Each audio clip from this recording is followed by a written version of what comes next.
गणपती बाप्पांच्या सणाचा आनंद गोड मोदकांशिवाय अपूर्णच। गणपती बाप्पांच्या प्रसादासाठी मोदक करायची इच्छा आहे, परंतु हाताने पारी करता येत नाही आणि कळ्या देखील जमत नाहीत। तर आज आपण कोणालाही जमतील अशा सोप्या पद्धतीने उकडीचे मोदक कसे करायचे ते पाहणार आहोत।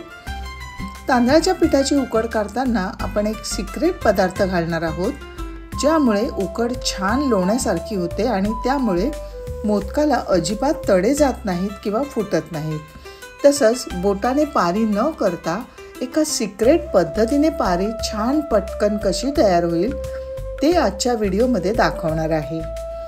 इथे मी एक मध्यम आकाराचा नारळ किसून घेतलेला आहे। जर का तुम्हाला नारळ किसायचा नसेल तर खोबऱ्याचे तुकडे करून मिक्सरला फिरवून घ्या।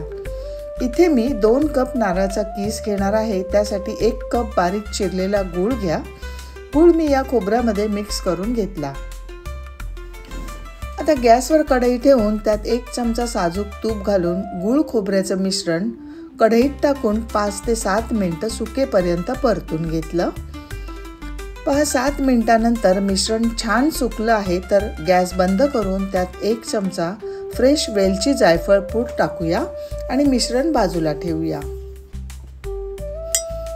आता एक परात किंवा ताट घ्या। त्यात 2 वाट्या मी विकतचं मोदकाचं पीठ घेतलं।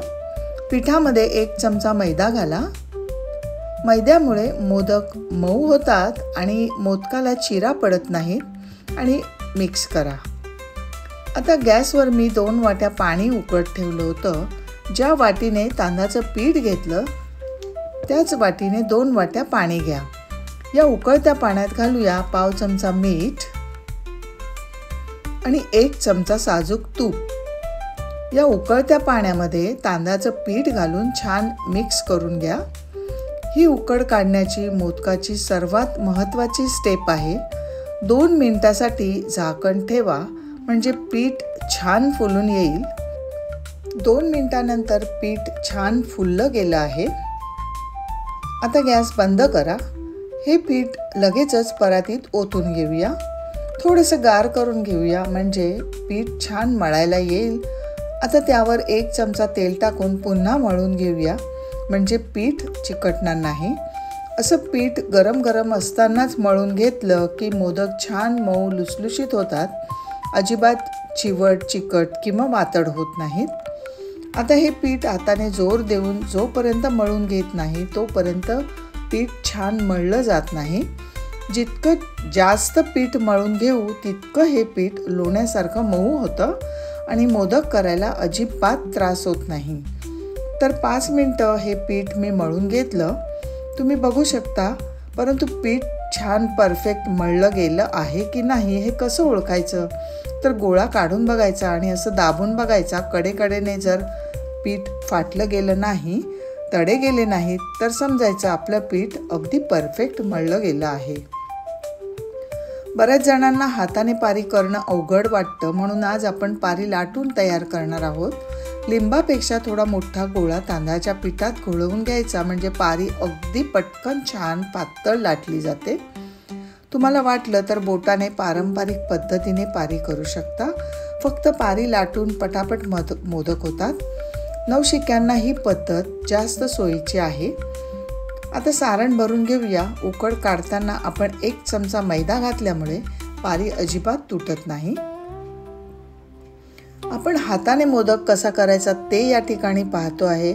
असा छोटासा सारणाचा बॉल करायचा, पारीमध्ये हा बॉल घालायचा आणि मोदक बंद करून घ्यायचा।